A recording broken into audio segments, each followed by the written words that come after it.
Hi, I'm David McKay, and I'm going to read you a chapter from Multatuli's 19th century Dutch novel, Max Havelaar, in the new translation that Ina Rilke and I did for NYRB Classics, and I hope you'll enjoy it. First chapter. I am a coffee broker, and live in a canal-side house at number 37 Lauriergracht. It is not my habit to write novels or such like, so it was some time before I could bring myself to order a few extra reams of paper and commence the work that you, dear reader, have just taken up, which you must read if you're a coffee broker, or if you're anything else. Not only have I never written anything resembling a novel, but I don't even care to read the things, because I am a man of business. For years I've wondered what could be the use of such stuff, and I'm amazed at the shamelessness with which poets or novelists will dare to tell you some tale that never happened, and in most cases never could. In my line of work, I'm a coffee broker, and live in a canal-side house at number 37 Lauriergracht. I could never furnish my principal — a principal is a person who sells coffee — with a statement containing even the smallest fraction of the untruths that make up the body of poems and novels. He'd go over to Busselink and Waterman, quick as a wink. They're coffee brokers too, but you don't need to know their address. So, I've always taken care not to write novels, or supply any other false statements. It has always been my observation that people who go in for such things tend to come to a bad end. I'm 43 years old, and have frequented the exchange for 20 years, so if it's the voice of experience you seek, I'm your man. I've seen more than a few houses fall. And usually, when I looked into the underlying causes, it seemed to me that the people involved had been led astray in their childhood. Truth and common sense, I say, and I'll stick to it. For Scripture, I make an exception, of course. The error begins in the very first line of Van Alphen's nursery rhymes, "Sweet babes." What on earth could have led that elderly gentleman to play the doting admirer to my little sister Trudy, who had pink eye, or of my brother Garrett, who was forever fiddling with his nose? And yet he makes excuses for his verse, claiming that each word thereof was inspired by love.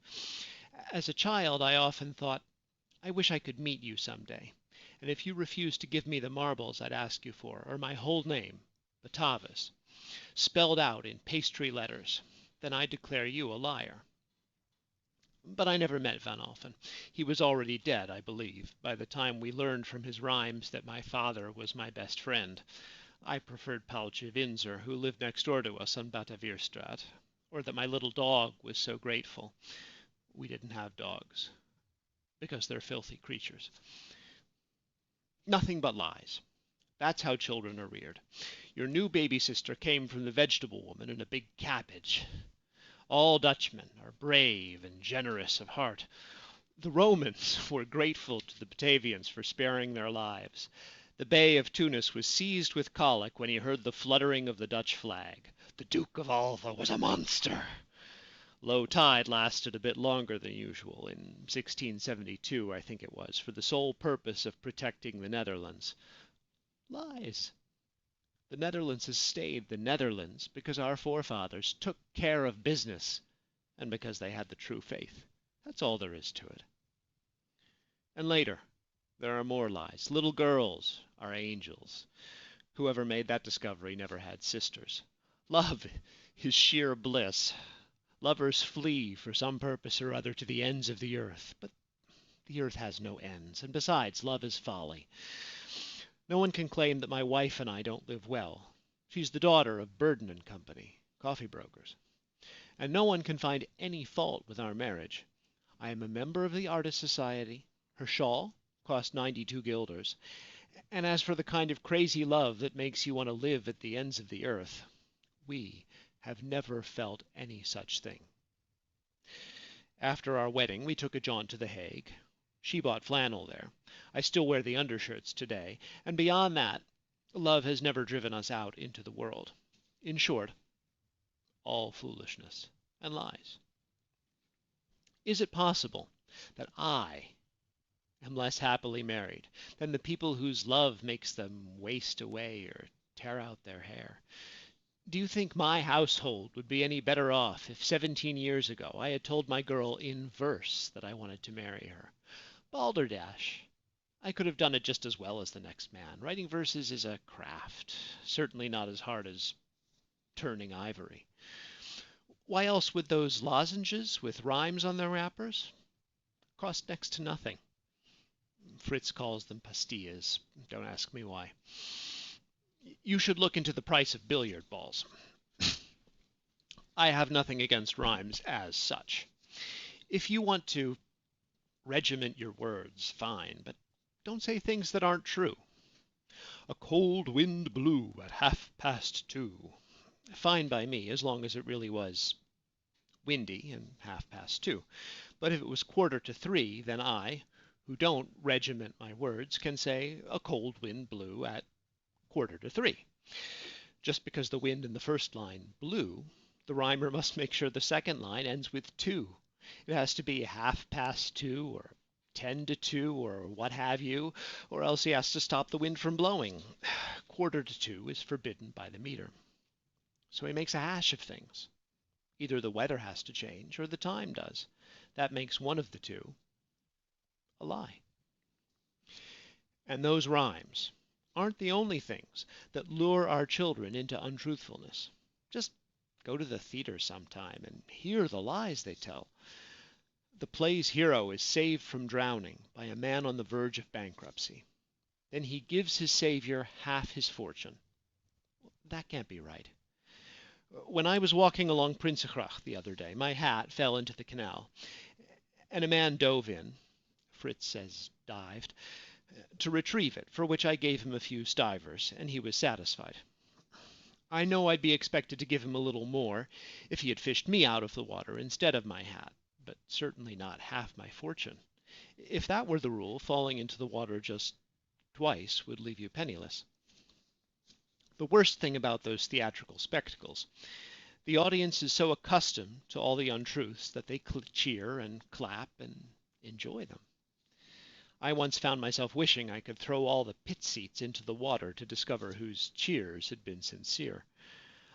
I, who love the truth, warn you all that I will not pay such a high salvage fee for my person. If you won't be satisfied with less, just leave me there. Only on Sundays would I give a little more, because that's when I wear my braided gold watch chain and a different coat. Yes, the stage has brought many people to ruin, even more than novels. It's all so vivid. A little gold paint and some lace cut from folded up paper. It looks so enticing. To children, I mean, and those who are not in business. Even when those theater people play at poverty, their plays are always full of lies. Very good. There she sits, sewing, knitting, and embroidering. But just try counting how many stitches she makes in the course of the whole act. She talks, she sighs, she goes to the window, but she does not work. To live on her earnings, her family must have modest needs. And of course this girl is the heroine. She throws a few suitors down the stairs, all the while crying out, "Oh, mother! Oh, mother!" So she must be a model of virtue.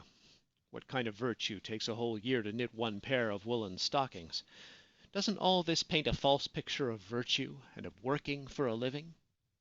Foolishness and lies. All of it.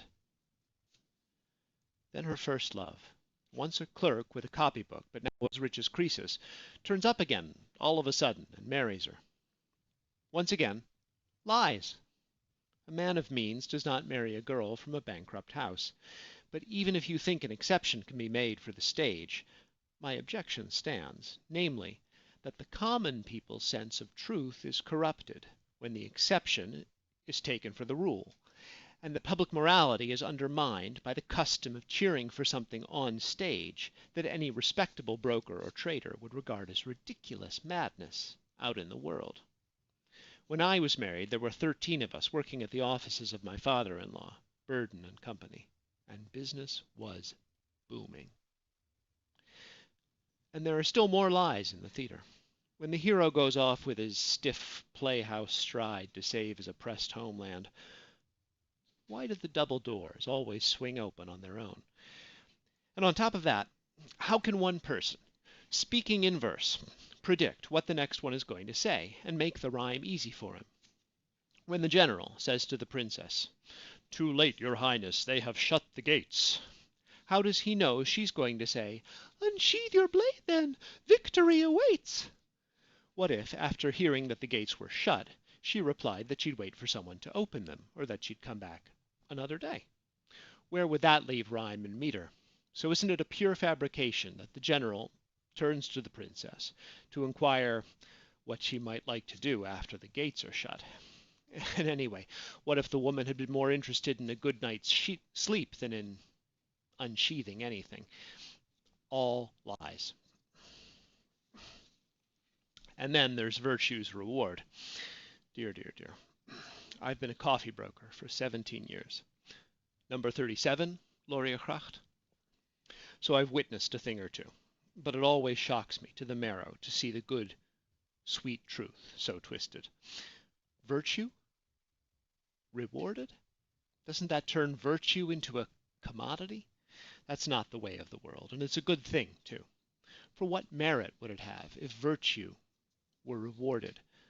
So, what's the point of all those infamous lies? Take, for example, Lucas, our warehouse man, who used to work for Burden and Company's father. It was the firm of Burden and Meyer back then, but the Meyers left a long time ago. Now, he was a virtuous man. Not a single bean went missing. He never missed a Sunday service, and he didn't drink. Whenever my father-in-law was out in the country, he looked after the house and the cash box and everything else. The bank once gave him 17 guilders too much, and he brought it back. He's old and gouty nowadays and no longer of any use. Now he has nothing, because business is brisk for us, and we need young blood. So you see, I consider old Lucas remarkably virtuous. But has he been rewarded? Has a prince come along to give him diamonds, or a fairy to butter his bread? Decidedly not. Poor he is, and poor he'll stay. That's how it was meant to be. I can't help him. We need young people, with business brisk as it is right now. But even if I were able to help, what would become of Lucas's merit if he could lead an easy life in his old age? If that were possible, all warehouse men would become virtuous, and so would everybody else, that can't be what God intended, because then there'd be no special reward left for the righteous in the hereafter. But on stage, they twist the facts. All lies. I, too, am virtuous. But do I seek reward? When business is going well, and it is, when my wife and child are healthy, and I don't have any fuss with doctors or apothecaries, when I can put aside a little money year after year for my old age, when I see Fritz growing up into a fine young man who can fill in for me later when I retire, why, then I'm well contented. But all this is the natural consequence of the circumstances, and because I take care of business. In return for my virtue, I demand nothing.